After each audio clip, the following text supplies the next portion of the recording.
Mr. President, I rise today to talk about the unwinnable war in Ukraine, which has already cost American taxpayers billions of dollars. Now, anyone who dares question the uniparty's narrative on the war in Ukraine is obviously going to get criticized. That's okay. The media has been complicit in pushing this narrative. Think about, when was the last time you saw live footage on the ground in Ukraine? It's rare because Ukraine is losing and is losing badly. I'm going to review a few undeniable facts about NATO's history, but these are the facts, and that's what we have to go by, and we can't shy away from them. NATO was formed 75 years ago in 1949 as a defensive alliance, even though in 1991 we agreed to no more eastward expansion. We broke the agreement. We, NATO, and the United States. NATO has expanded eastward 7 times since that agreement in 1991. The bulk of this expansion happened before Russia annexed Crimea and invaded part of Ukraine in 2014. Again, these are all the facts. All play a part in the NATO story and Russia's response to it. Here's another fact.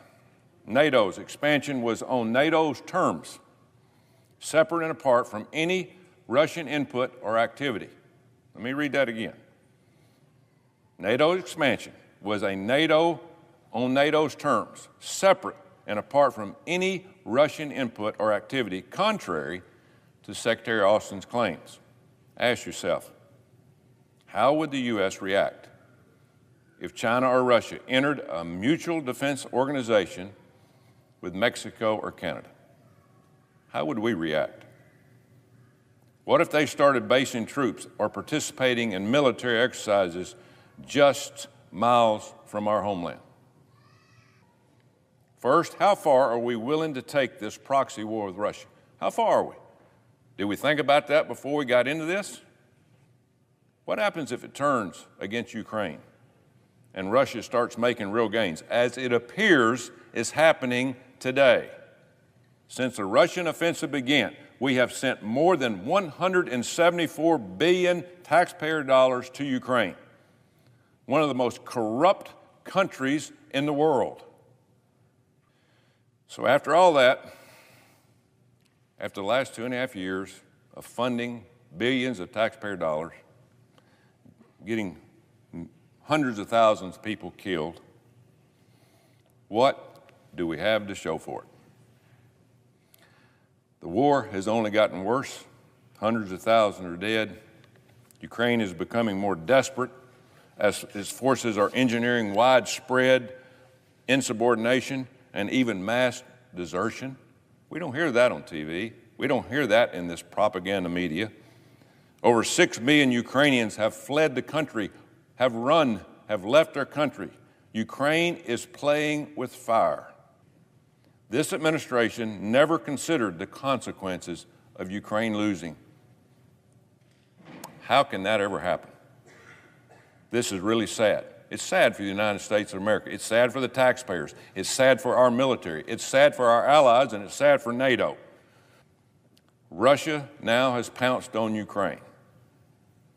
Whatever you hear in the media is not true. We are on the cusp of a nuclear war. Nobody seems concerned. It won't happen. Yes, it will happen. Putin has told us it will happen if you continue this. This would only escalate this conflict to an entirely new level that none of us can ever imagine. Do you think this offensive would convince Putin to come to the table and negotiate a peace agreement? Well, I would hope we would go, but we do not seem to want to make a peace agreement. We had better, and we better do it in the very near future.